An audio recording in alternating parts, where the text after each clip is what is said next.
you know, that brings up something that Chris and I talked about yesterday, which is the end of the world as we know it doesn't necessarily mean some big dramatic event like the kind that we're always imagining, EMPs, and it can be the slow strangulation of society, or it can even be a personal event, because I've talked to preppers over the years whose preparations in food saved them from periods of job loss and you know, somebody becoming disabled, having a food source you could turn to during those hard times.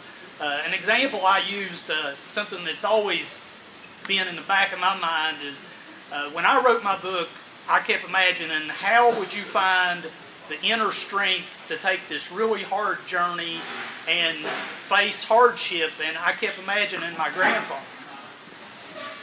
Thank you, sir. So I was imagining, when I wrote my book, my grandfather's voice in my head, because he was somebody who had undergone his own personal experience of the end of the world as he knew it. He had 12 brothers and sisters when the Spanish flu epidemic swept through West Virginia.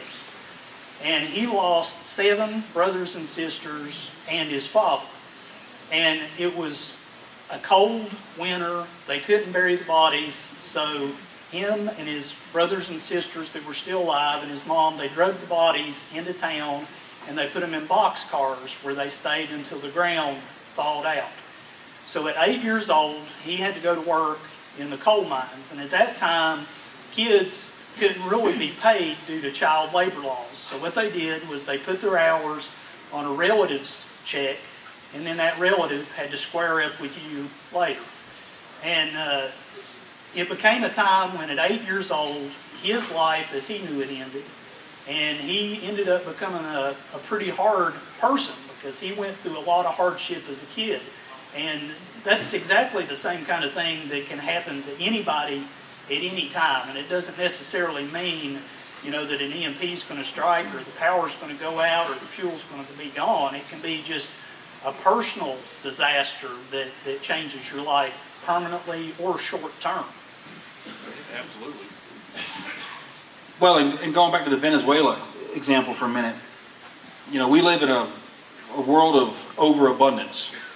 Again, it's that artificial world that we live in, because overabundance doesn't happen in nature, and it rarely does. You know, you might get certain times of the year, you get your mass drop of acorns. That's a little bit of an abundance, but it doesn't last long. You know, you get certain fruits that all ripen at the same time. That's a lot of abundance, doesn't last long. But we have overabundance in perpetuity here.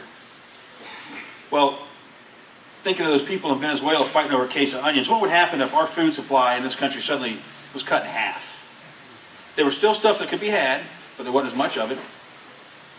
You know, a lot of us in this room are old enough to remember the Cabbage Patch doll craze of the 80s.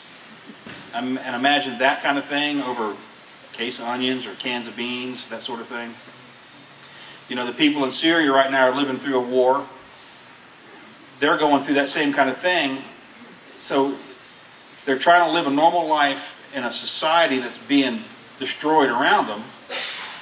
And there's still things there. You know, we as preppers, we prepare for medical emergencies and security and storing food and water and all this stuff.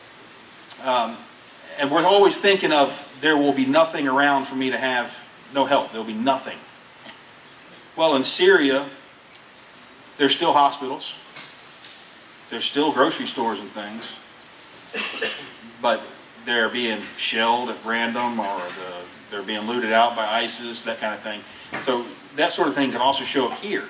Just think about, you're at home, you know, someone gets hurt and you're trying to run to the hospital. It may not be the hospital we have today.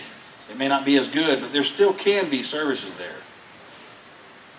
We were talking with Richard earlier about trauma and everything in a post-event, and the thought of someone, and we always think of gunshot wounds. That's what we're always thinking of. That's like the ultimate thing that can happen to you, right?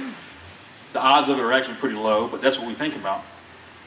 Somebody in that kind of post-event getting a gunshot wound, a high-velocity rifle wound going through you, it's a death sentence. Even if we get a tourniquet on you, what do we do now? There is no higher level of care, or there may be a very diminished higher level of care.